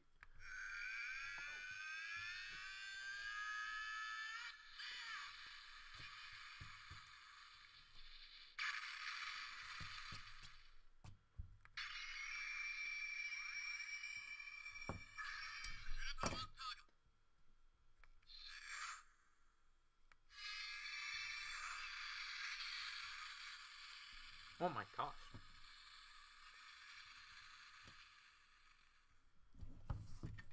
I literally just I took this off and I landed on top of here, but look at this.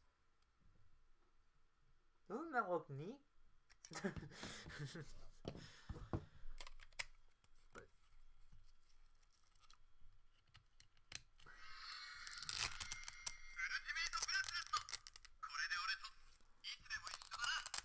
let's wear this now.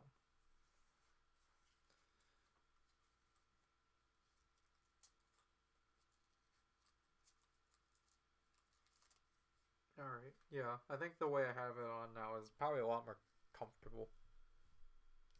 Right. I mean, it was always, like, fine, but...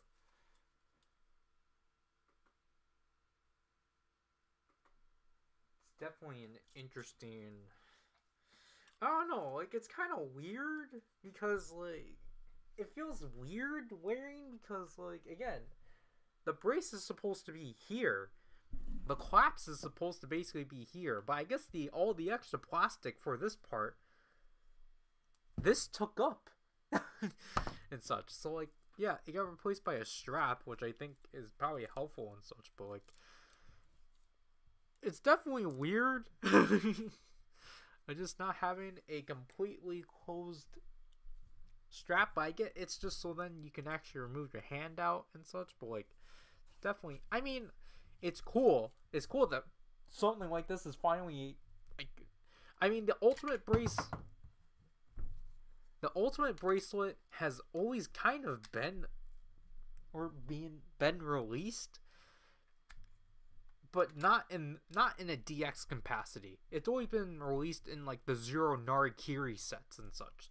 So like the ultimate bracelet has always had the same gimmick of like, oh yeah, tap it and then like tap it and like change forms and such, and like that's always been how they've been. But like now it's back to a DX capacity and just a lot more higher quality, because obviously beforehand it'll literally just be like Strong Corona Zero, Lunar Miracle Zero, and then they're associated and like ultimate Zero and such, obviously because he taps it and such.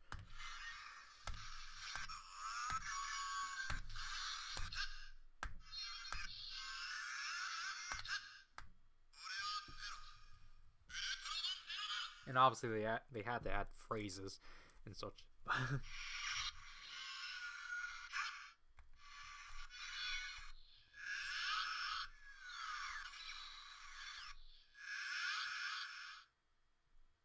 Those two sound similar.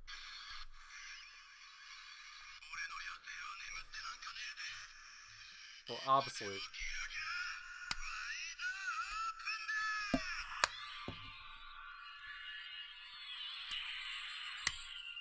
But obviously with that, you can put your...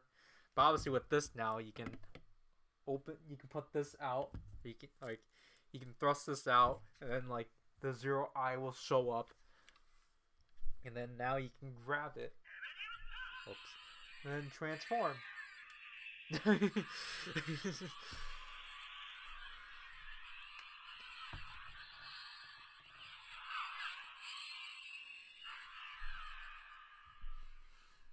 And then, well, you have to do 2 more presses.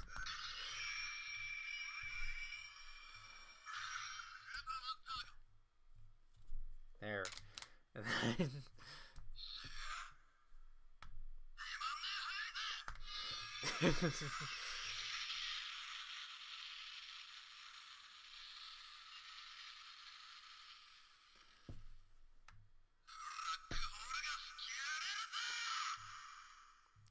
yeah, just fun stuff like that. Because I think, I mean, because again, like I had the like Zero, the Plasma Zero but like, which was obviously like in reminiscent of the. Oh, what the heck happened? Which is reminiscent of the Ultimate Bracelet, but like, obviously to finally have a form of the to have some form of the Ultimate Bracelet that wasn't gonna break the bank is it's pretty cool. Obviously, oh, whoops.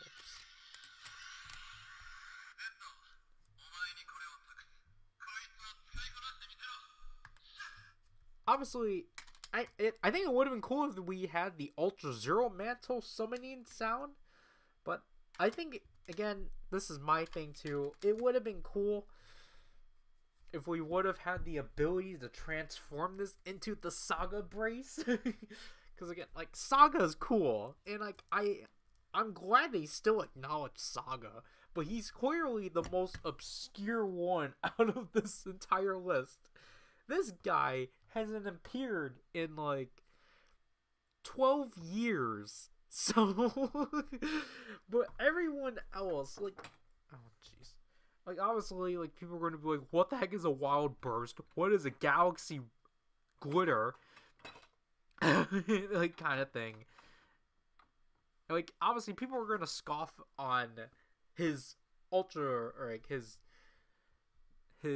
forms that he obtained through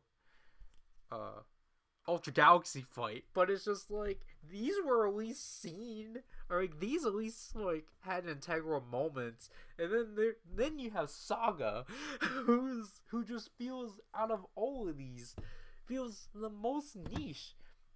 Remember when this guy used to be promoted heavily before he obtained all of these forms? Because I remember Zero as, okay, he's got a base form, he has the ultimate Aegis, and then he got to fuse with Dyna and Cosmos. And that's all I knew. And then out of nowhere, I was like, wait, when did he obtain these other three forms?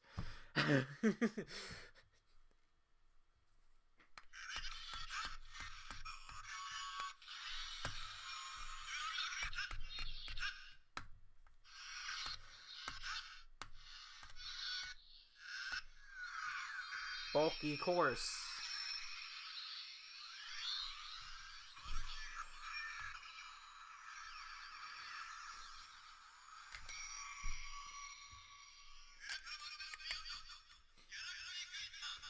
Obviously, we know the reason why they ultimately just did this was because obviously they were working on the damaged version of this toy for the Ultra Replica, which I think was kind of dumb. But like, obviously, I mean, we got this toy out of it, so like, I'm glad.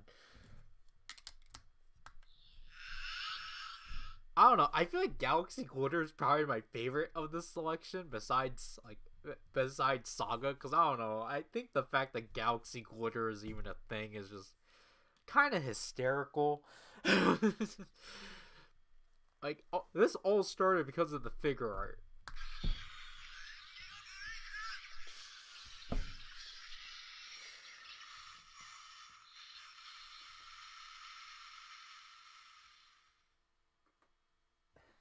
It's just, this thing is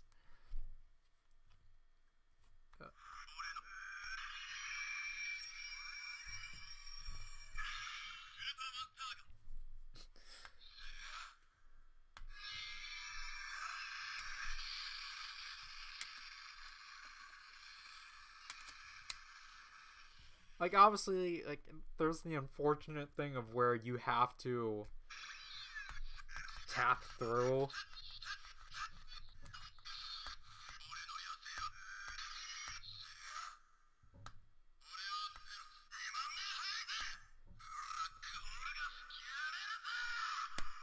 Ow.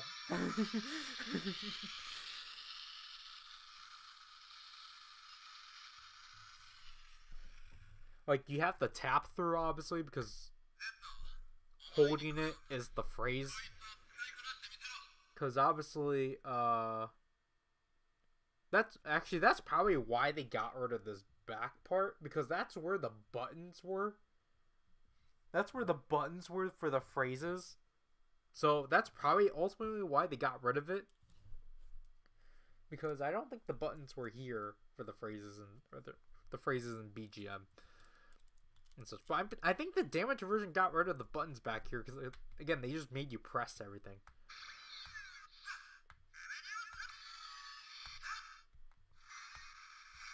Wait, let's do a comparison.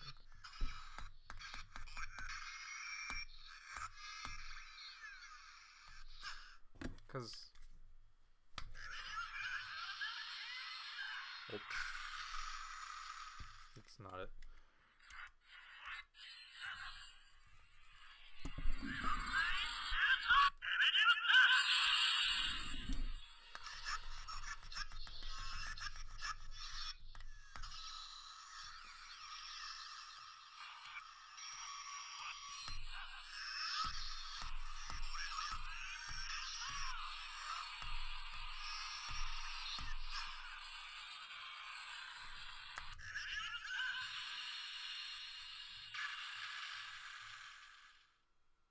Okay, now we have to do them one by one.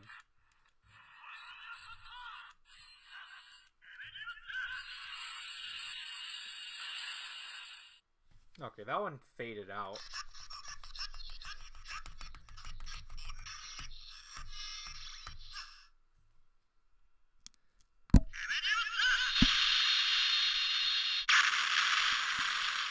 Okay, that one had an explosion. Pew, pew, pew, pew, pew. It's all because of the super best version of the Fives driver that now I recognize the just not the interruption this has. Because apparently that's what the Bandai China version of the Fives driver had. And like the thing is that I don't know if this is a Bandai China release. Because I don't know if this was originally a Bandai China item. Because I know the D-Flasher and the Blazar Brace were Bandai China items. But I don't know if this thing was. But I'm not going to be surprised if it was. This thing also is technically a Bandai China item too. But it's just obviously it's the thing of like, well, we did more with it and such. Because obviously the Bandai China version, obviously I think it has the phrases, obviously the phrases in Chinese, but also obviously just had it wasn't obviously up to date. It's not up to date now because I think it's only up to, it just doesn't have Wild Burst or Galaxy Rising, Galaxy Glitter. Zero Beyond Galaxy Glitter. So yeah, I think the Chinese version of this, but obviously the Chinese one is actually more on par with the Ultra Replica, because I think it actually does have the paint and such. Oh.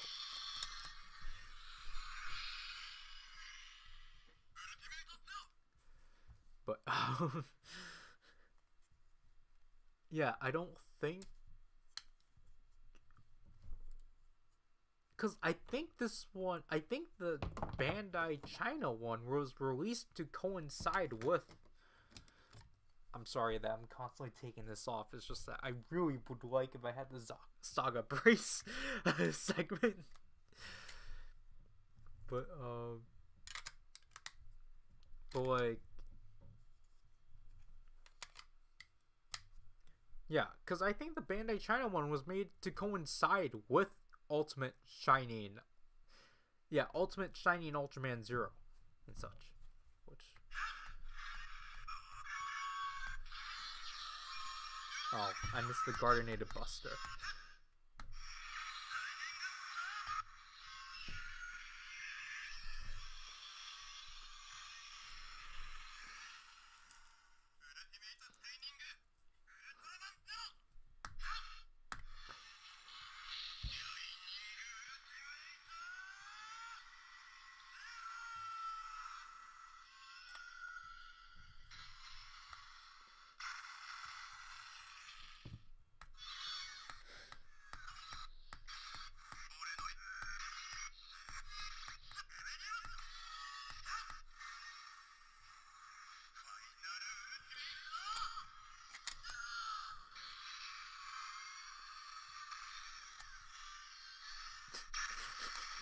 I'm so obsessed with taking this thing off.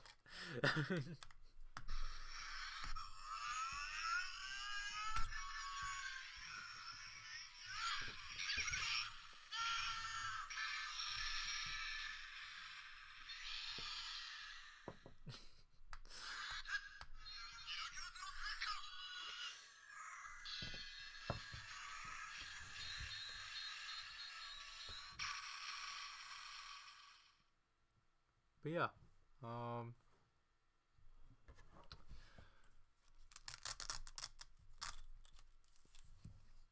think that will have to do with the stream.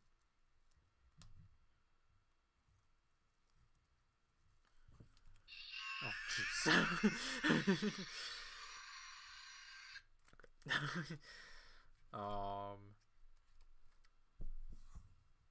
Yeah, I think this is like I'll whenever I do cover this will be obviously because of the new generation approach. It will be credited under new generation stars, but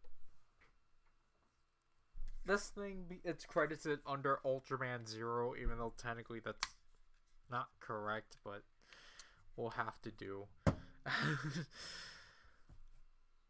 yeah, that basically should do with the stream. Obviously, like, because the Bandai China products have their for this series have the items in a white carton, so it's definitely a weird carryover, but all right. I don't think we have any last words from people.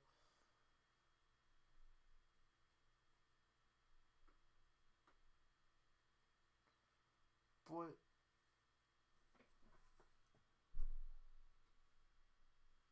it's already almost 8 already. Oh my gosh. Like, again, I apologize for streaming late. I probably should have just carried it. I probably should have just pushed it to tomorrow, especially because turns out I'm not gonna be technically busy. But oh well. I at least got it over with. So next, again, I think what would have been the latter half of this stream hopefully happens next month. Though it's I don't know, cause it might next month might be a mix of things. It depends on what it is. But other than that, I'm happy with the Zero stuff, especially because obviously it's stuff I never really got to have, and that jeez, the plastic is flaking for that. I'll probably watch videos on the original brace or the original Sokka brace again, just because again I adore that toy. I don't know if it will be to the point I'll get it, because again I was saying 5 years ago I was hoping like we get a re-release of the original Saga brace, but we instead got this for Zero's 15th, and essentially for new generation stars and such. So I feel like if they're really desperate, they'll probably just do the Zero bracelet, put that thing out in retail. But then again, I already, because like that would make more sense of just like, you know, having your wrist out and like pulling the Zero eye out and such. But also, this is kind of dangerous to keep on, because then like, what if a kid can like genuinely poke their eye out? But I know that's like, well, that's why you don't keep the pull tabs for these and such. But it's just like, I don't know, like, what if like I just forget? What if I just forget to pull the pull tab out and I just want to go and like accidentally stab my eye? Like, luckily it's my eyelid, but that can still damage my eye. This is probably the most non-problem I brought out. But obviously you can tell it's a retooling because, like, obviously down here is no longer an LED, or it doesn't have the spot for the LED. But if you were to, I'll just say this now because you're not going to see these until June, I think. But basically, these things, I made Dragon pre-order them off of HLJ. It was so dumb with how HLJ handled these items because they put these out on pre-order the day before they got released. And it's just obnoxious. Also, I just find this super ironic. It's this toy that actually has him showcasing the bracelet. As opposed to here, it's just like, hey, look how cool Zero looks. Like, there's like no portion of him with his wrist out or anything like that. The box is really nice, nevertheless, though. But yeah, that'll have to do with this stream. I'll promise the next one could be more eventful, but I can't really. And please